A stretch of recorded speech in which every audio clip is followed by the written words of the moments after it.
Olá, queridos alunos, iniciando os nossos estudos, compreendendo a doutrina espírita, especificamente o livro dos Espíritos, e hoje nós vamos, continuando com a lei natural, abordar a lei da adoração, que é uma das 10 leis que são elencadas pela doutrina espírita. E, ao final, existe um estudo que nós vamos apresentar para vocês, que é a oração. E eu pergunto a vocês, a oração tem o objetivo de atingir a divindade? Será que conseguimos, através da oração, principalmente a oração decorada, atingir os objetivos, que é a nossa ligação com o divino? Vamos ver? Não se esqueçam de se inscrever em nosso canal, ativar o sino para receber notificações de novas postagens e, se estiverem gostando dos vídeos, dá um like pra gente.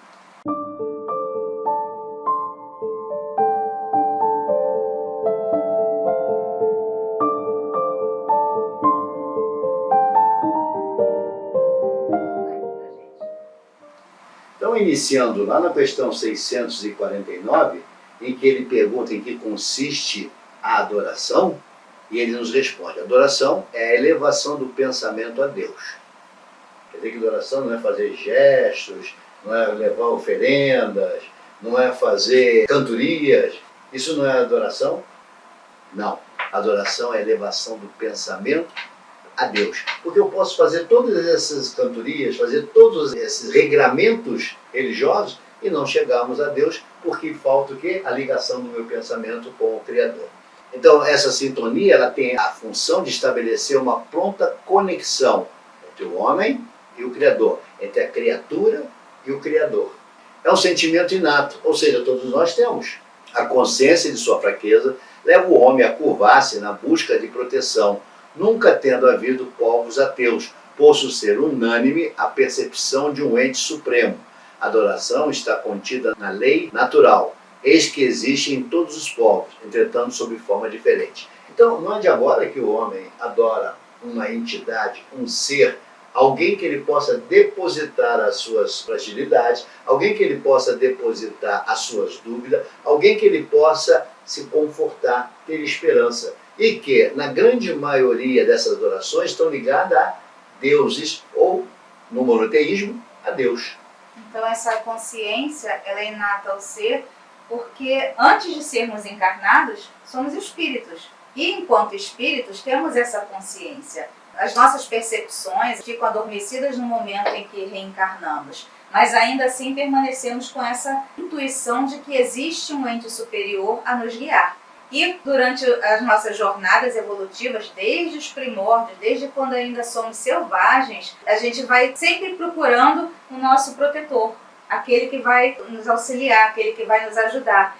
No início era a pedra, era o trovão, os efeitos físicos que aconteciam, os animais. Então, adoramos diversas formas. Por isso que os espíritos esclarecem que a adoração ela sempre existiu em todos os povos, só que de formas diferentes. Então, em sendo a adoração um ato de ligação do pensamento com o Criador, não pode estar divorciado de quê? Das virtudes que brotam do coração do homem.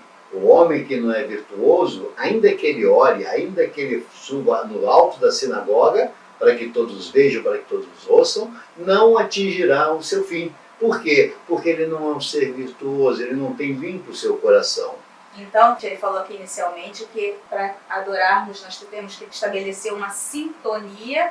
Quando não somos virtuosos, fica difícil estabelecer essa sintonia, porque a gente não pode enganar o Criador. Não adianta propalar ao mundo que somos de uma determinada forma e agirmos diferente. Essa sintonia não vai ser estabelecida. Então, continuidade, a adoração até pode ser exterior, até pode ser. O que não pode é estar eivada de simulacros, cujas atitudes estão distanciadas das palavras. É aquele indivíduo, é aquele ser que se prostra diante do Criador, seja ele no templo, seja ele no centro espírita, e faz discursos maravilhosos, falas fantásticas. No entanto, a sua atitude após sair do culto, após sair daquele ambiente, o denuncia como não sendo um ser virtuoso, muito ao contrário. Então, para se chegar ao Criador, se faz necessário que a criatura esteja na perfeita harmonia do seu ser, para que seja sublimado o seu ato. Do contrário, a sutil ligação estabelecida pelo pensamento não ocorrerá. Assim, não existe uma maneira correta de se ligar a Deus, desde que seja com sinceridade. Em outras palavras, é preciso ser um ser virtuoso. Como eu posso orar ao Pai, tendo inimigos, fazendo inimigos, pessoas que eu odeio, pessoas que eu não tenho a menor simpatia? Eu não sou um ser caridoso, eu não sou um ser amoroso, eu sou um ser que constantemente estou vilipendiando a vida do outro. Como eu posso ter uma ligação com o Pai? Essa sublimação entre o Criador e o criado, ela precisa ser perfeita, ela precisa ser uma ligação pontual. Aliás, Holden, querido Holden, filósofo brasileiro que já nos deixou, nos fala que há um grave erro de tradução do latim para a língua portuguesa quando fala em fé, porque as pessoas confundem fé com crença. Fé, segundo ele nos apresenta, é sintonia, que não tem nada a ver com crença, não tem nada a ver com roupagem religiosa. A fé é ligação, é sintonia, ondas que se ligam, isso é fé. Porque não existiu o verbo fé, né? Existiu o verbo crer, eles substituíram o verbo fé por crer, e aí estabeleceu essa grande confusão dentro das explicações litúrgicas de uma religião, dizendo que tudo é fé, quando na verdade tudo é crença. Você crê numa determinada entidade, num determinado ser? Sim, eu creio nessa existência, eu creio nessa entidade. Mas você tem fé? Aí nós temos que repensar. Temos fé? Nós temos ligação com esse ser? Será que temos? Então, para se chegar ao Criador, se faz necessário que a criatura esteja na mais perfeita harmonia do seu ser, para que seja sublimado o seu ato. Do contrário, a sutil ligação estabelecida pelo pensamento não ocorrerá. Assim, não existe uma maneira correta de ligar-se a Deus, desde que seja com sinceridade. Eu acabo de repetir tudo aquilo que falei, justamente para fixar como deve ser essa ligação perfeita, sintonia perfeita. Se não ocorrer, se eu estiver preocupado com a conta que eu tenho que pagar, com os compromissos que eu deixei em aberto, com aquelas coisas rotineiras de minha vida que me trazem preocupações naturais, as minhas orações não chegarão ao Criador, eu não terei como estabelecer essa ligação. Então a prática de uma religião não faz com que o indivíduo se santifique. Muito ao contrário, é o caminho, mas não o final da viagem. Assim, a intenção do praticante é a regra, obrigando a busca da transformação. Olha a reforma íntima. Para que eu possa adorar o Criador, eu preciso ter a reforma íntima. Porque através dessa reforma íntima que eu vou adquirir virtudes. E se eu não adquirir virtudes, não estabeleço a ligação com o perfeito. Note, o imperfeito, para se aproximar do perfeito, tem que encontrar a perfeição, necessita encontrar a perfeição. Na medida em que o imperfeito não atinge essa perfeição esperada do ser, ele não atinge a ligação, ele só faz barulho. Ele sobe nos milharetes, grita, grita, grita, mas não é ouvido. Então, deste modo, é exigível a todos o respeito às religiões, pensamento e cultura, por mais vale o indivíduo alinhado a este proceder do que o outro que, pela ignorância, os ataca. Então, ele te convida a respeitar todas as formas, todas as religiões. O que nós estamos falando aqui não é ataque a religiões, nós estamos dizendo para você como é o proceder desta adoração, como devemos adorar. E todas as codificações religiosas possuem um campo que fala sobre essa adoração e como deve proceder o ser para adorar o Criador. E todas são unânimes em dizer que é preciso o quê? Uma sintonia, uma ligação de pensamento. Então não é menos valioso quando o homem possa, individualmente, a ligação mental com o seu Criador ocorre. Ele não precisa estar em um grupo, ele não precisa estar em uma sinagoga, numa igreja, num centro espírita para estabelecer essa ligação. Até ajuda, falaremos mais à frente, até ajuda, mas não é necessário. Individualmente ele também atinge essa ligação, desde que ele compreenda que ele precisa estar no sentido da mais pureza possível do ser.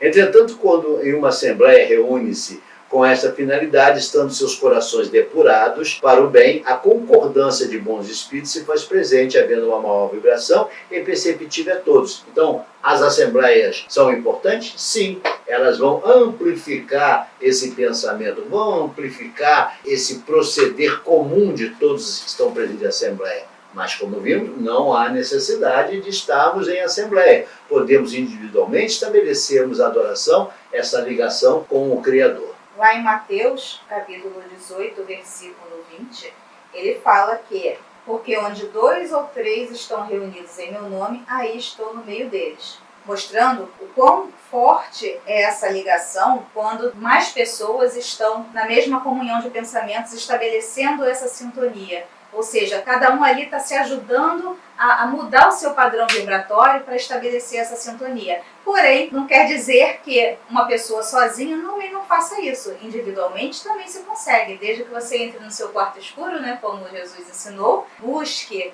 a sua conexão com o Criador, para que você se abstenha das exterioridades, porque entrar no quarto escuro não é fisicamente se colocar dentro de um quarto escuro, mas sim você se abster das influências externas, para que você possa, assim, mesmo sozinho, conseguir estabelecer essa comunhão, essa ligação. E a vida contemplativa? Será que esses homens que vivem a contemplar o sagrado, o divino, atingem essa posição, essa condição de ligação com o divino? Será que serão eles pessoas ou seres que detêm essa ligação, por isso têm o direito de dirigir o seu grupo, porque são mensageiros do Criador? Será que é isso que a doutrina nos fala? E ela vai dizer lá na questão 657 uma resposta a isso. A dedicação integral na contemplação, longe de trazer benefício, atrasa o progresso humano. Pois se de um lado o homem busca essa integração com o mundo superior, por outro, ante a sua inatividade, o coloca no patamar da inutilidade. Desta feita, se mal não faz, também lhe falta fazer o bem. O que a gente costuma dizer e repete com uma certa frequência: ser monge no Tibete é muito fácil. A sua candura, a sua superioridade moral, ela precisa ser testada no mundo real. Porque aquele mundo não é um mundo real, é um mundo que é criado entre muros, é fechado, só um grupo de monges podem participar. E aí eu te pergunto, como eu vou ser testado no meu dia a dia, se efetivamente eu ganhei evolução, se efetivamente eu atingi o patamar dessa depuração que me permite essa ligação com o Criador? Então, é no mundo real, no mundo em que vivemos, no mundo que estamos encarnados, e temos que lembrar que encarnamos não porque éramos santos, e justamente por não sermos santos, por sermos devedores que voltamos ao educandário, é aqui que seremos testados de nossa capacidade de transformação. Novamente citando Holder, tem que ser bom no meio dos maus.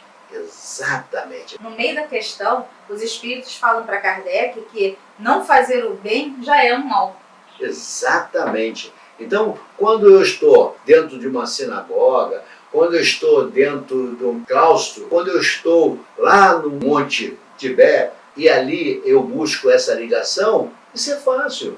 Mas eu tenho que encontrar ligação com o Pai junto com os meus irmãos, junto com aqueles que dividem o planeta reencarnatório. É aqui que é o momento de prova, é aqui que eu vou efetivamente buscar essa conexão. Por isso é tão difícil encontrar conexão. E aqueles que julgam que se isolar da sociedade, se isolar do ambiente reencarnatório, que está fazendo uma grande coisa, não está. Muito ao contrário, está depondo contra ele mesmo, está atrasando o seu progresso na medida que ele não pratica o bem. Ele simplesmente é um ser inativo para o universo. O universo requer atividade, requer movimento. Aliás, o caos ele vai ganhar equilíbrio justamente por quê? Porque existem forças contrárias buscando esse equilíbrio. Então ocorre o equilíbrio em função disso. O mal atua, o bem atua, o mal atua, o bem atua. Então essa constante, esse conflito entre bem e mal, agindo constantemente, é que traz o equilíbrio ao caos. Porque sim, se só o mal se estabelecer, não haverá a paz, não haverá o equilíbrio, haverá o caos.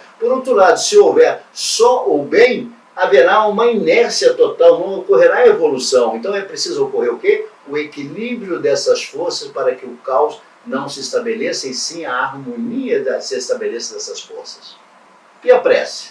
Para que serve a prece? Um discípulo pediu a Jesus que lhe ensinasse a orar. Por quê? Porque naquela época de Jesus, somente os levitas que tinham essa faculdade de orar no templo. E isso eles cobravam para orar. Jesus atacou profundamente as estruturas econômicas do templo quando ele ensina os homens a orar, porque tirou subsistência desses sacerdotes que oravam pelo povo. E havia uma troca. Para que você atingisse o benefício da oração, era preciso dar alguma coisa. Era preciso dar o dízimo, era preciso dar uma oferta ao templo. E aí era realizada a oração. Jesus atende o seu discípulo e ensina a orar. E o que ele ensina a orar? é aquilo que ele já conhecia, que não é uma oração dele, que muitos equivocadamente dizem que isso é a oração de Jesus. Ensina o Pai Nosso, que é uma oração judaica muito antiga, sofrendo algumas transformações de tradução, é uma oração muito antiga e Jesus se atreve, vamos falar a palavra se atreve, a ensinar os homens a orar, a ensinar o homem a se postar diante do Criador. E essa oração, ela tinha palavras mágicas para poder atingir o Criador?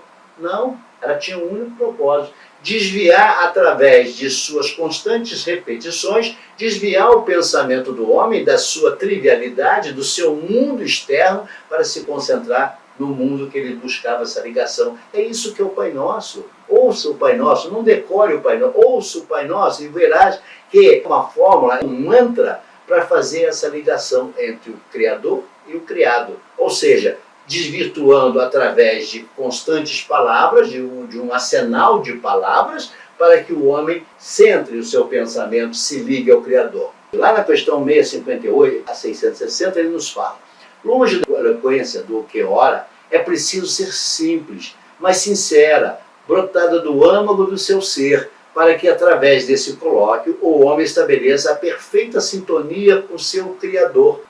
Fé, eu e o Pai somos um. O que Jesus está te dizendo? Eu e o Pai somos um. É a mesma coisa? Não. Ele está dizendo: eu e o Pai conseguimos nos unir, eu consigo me unir ao Pai por essa sintonia, por essa ligação que é muito difícil para nós encarnados obter essa ligação, a fé. Por quê? Porque nós somos assombrados constantemente em nossos pensamentos por N vertentes e que nos dificulta essa ligação. Assim tem a prece não outra finalidade do que a ligação do homem com o Criador, atingindo o êxtase onde experimentará a perfeita alegria. Então, quando eu consigo essa ligação, eu entro em êxtase, eu encontro a paz, eu encontro o conforto, eu encontro a esperança, porque eu e o Pai somos um. Mais do que um ato de pedir, louvar ou agradecer, pois o Criador tem o poder de perceber a intenção de cada um de nós, a prece visa a comunhão entre o Criador e a criatura, tornando o homem melhor e mais amoldado às leis divinas, quando então perceberá que as razões de sua súplica estão ligadas diretamente ao seu progresso, dispensando-se assim pedidos que muitas das vezes mais têm a ver com nossa não percepção da necessidade, da experiência que há de ser vivida. Normalmente nós oramos pedindo: Pai, afaste de mim esse cálice. Será que está correto? Claro que não. Pai, permita que eu possa sorver do amargor dessa bebida, porque isso faz parte do meu progresso, faz parte da minha evolução, e não se afastar dela. É verdade, o Cristo quis isso? Sim, mas no momento que ele ganhou consciência, naquele instante, que aquilo fazia parte de um procedimento, de um processo, de uma providência divina, que havia necessidade de ele beber da amargor da bebida que lhe era ofertada, ele diz: Pai, cumpra-se a tua vontade. Pai, perdoai, porque eles não sabem o que fazem. Isso é ligação, isso é um pedido sincero, porque sim, a grande maioria das nossas súplicas ao Criador são pueris, são muito infantis, não tem nada a ver com o progresso, tem a ver com o nosso egoísmo, com o nosso desejo próprio de se manter em uma determinada posição, quando na verdade aquilo tudo que nós estamos tentando nos manter é a nossa destruição, é nos levar ao sofrimento. E quando nós não somos atendidos, o que nós fazemos? Batendo o pezinho igual criancinhas magoadas que não obtiveram do Pai aquilo que queria, mal sabendo que aquilo que não lhe foi dado era justamente aquilo que seria a sua destruição ou o atraso do seu progresso moral. Hoje estamos aqui para o progresso moral, não para obter vantagens materiais, até porque as vantagens materiais não ficam conosco. Quem já viu hoje exumar um corpo? Quantos ternos Armani, quantas bolsas Louis Vuitton estão lá enterradas? Então entenda, nós não estamos aqui para obter ganhos materiais, até porque esses não irão conosco. O que nós estamos aqui trabalhando era para obter ganhos morais, ganhos éticos, elevação. Então, quando nós pedimos, através de nossas orações, para afastar desse cálice, será que será ouvido? Claro que não. Alguém ouve o pedido de nossos filhos quando ele não quer comer um determinado alimento? Claro que não, porque aquilo faz bem para ele. Assim é o Pai quando não nos concede aquilo que tolamente nós pedimos. Então, André Luiz, no livro Mecanismo da Medianidade, ele fala que nós devemos pedir, acima de tudo, a compreensão quanto ao plano da sabedoria infinita traçada para o seu próprio aperfeiçoamento. Ou seja, a compreensão, força, resignação para aceitar aquele momento e aprender com aquele momento. Então a prece é uma das maiores forças do universo. A nossa prece chega até Deus por meio do pensamento e da vontade que atua sobre o fluido universal, propagando-se em forma de ondas mais rápido do que a velocidade da luz. Então ele está te mostrando quimicamente o que acontece com o exercício da prece, com essa ligação, com essa busca dessa sintonia. Mecanismo da Mediunidade também é um livro que aborda com bastante tecnicidade essa questão da prece. Não fala só de mediunidade, ele fala de toda essa movimentação e meio que acontece. Então ele diz aqui o seguinte: sobre o pensamento do Criador, identificando o fluido elementar ou hábito divino por base mantenedora de todas as associações das formas, dos domínios inumeráveis do cosmos. Ou seja, ele está mostrando aqui para gente que o ambiente em que isso ocorre, essa ligação ocorre, é justamente o quê? O fluido cósmico universal. É o que nos permeia. E é através desse meio que nós conseguimos levar os nossos pensamentos até o alto. Ele fala aqui também que através do nosso pensamento, como já falamos aqui, nossos pedidos sinceros, nossos agradecimentos chegam até o Criador. E que como alicerce vivo de todas as realizações nos planos físico e extrafísico, encontramos o pensamento por agente essencial. Ou seja, o meio é o fluido cósmico e o agente que leva isso é o nosso pensamento. Ele diz também que a corrente de partículas mentais exterioriza-se de cada espírito com a qualidade de indução mental. Ou seja, para que a gente possa levar esse pensamento, nós temos que ter uma qualidade, nós temos que estabelecer realmente essa sintonia da forma que ela deve ocorrer. Então a prece é um processo de comunicação em duas vias, que estabelecido nos traz como retorno a energização positiva do plano espiritual superior. Ela renova e fortifica as energias sutis que circulam no nosso perispírito.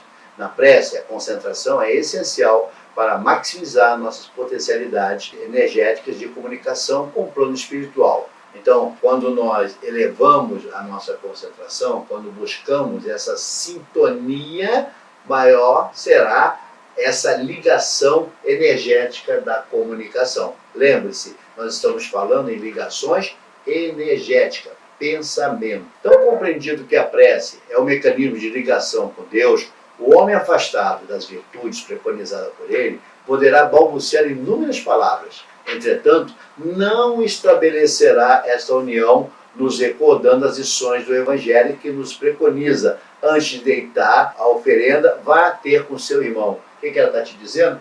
Antes de orar, antes de se prostrar diante do Criador, vai resolver as suas pendências com teu irmão, vai pacificar-se com seu irmão, vai perdoá-lo, para que você possa ser sincero nos seus pedidos com o Criador. Como eu posso falar com o Criador, Pai, perdoai as minhas ofensas, assim como eu perdoo os meus inimigos, quando na verdade eu não perdoei absolutamente nada?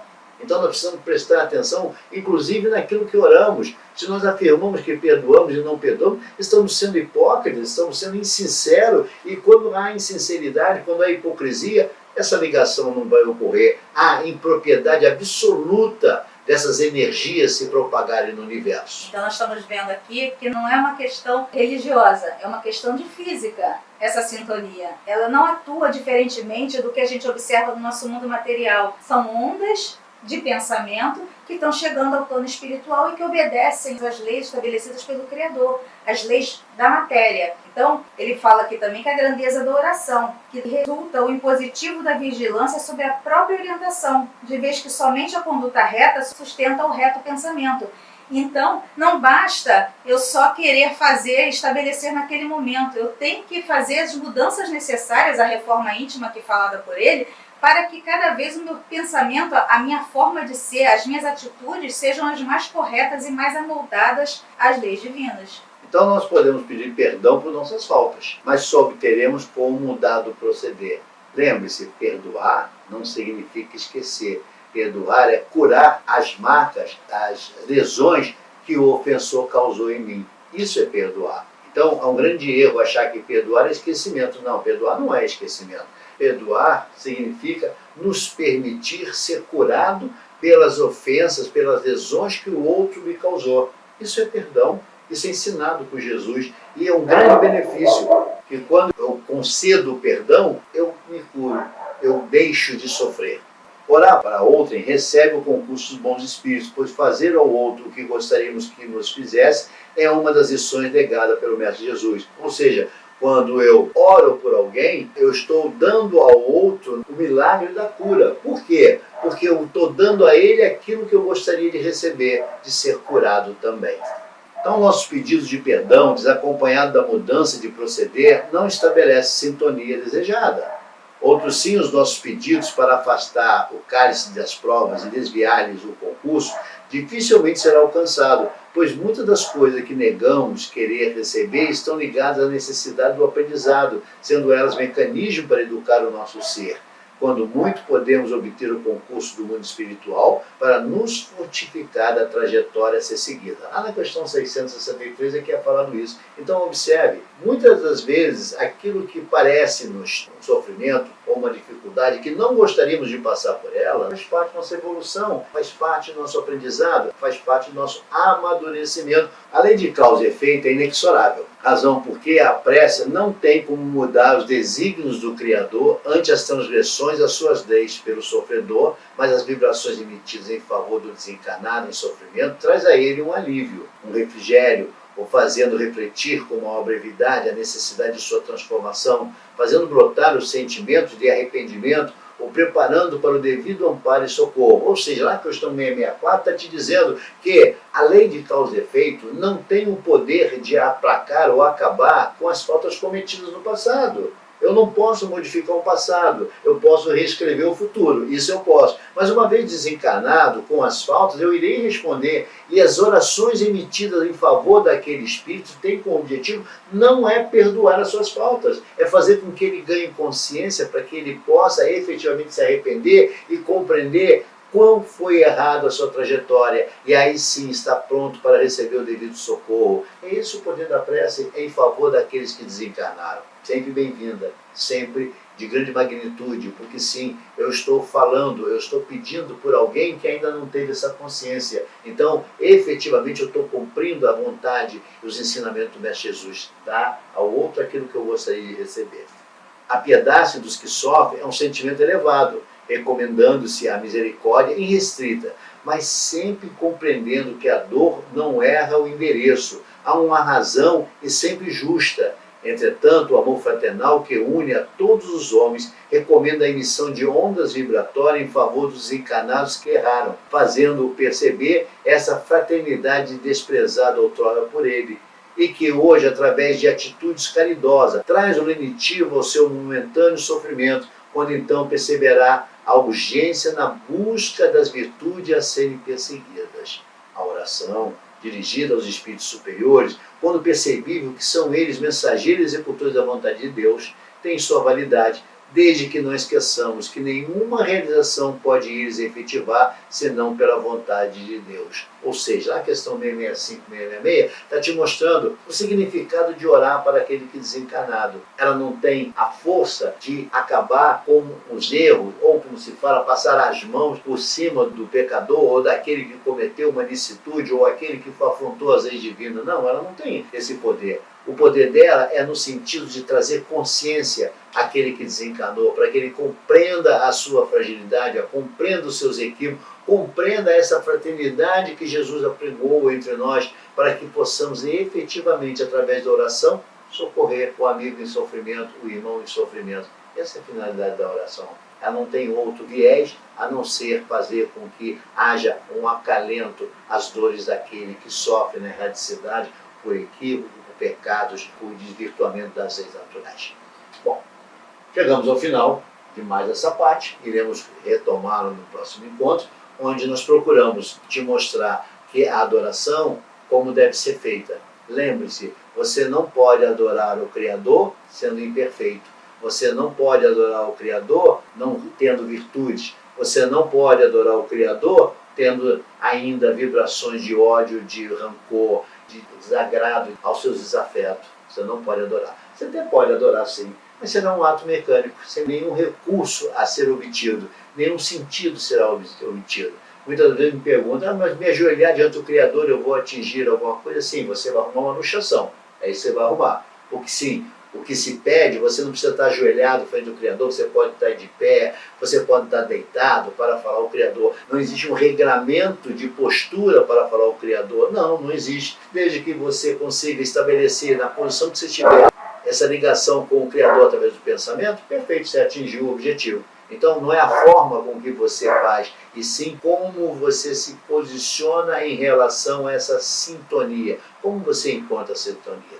Esperamos que vocês tenham gostado, nos veremos no próximo encontro, e fiquem em paz, e não deixem de fazer suas preces no verdadeiro sentido do que aqui foi aprendido. Fiquem em paz.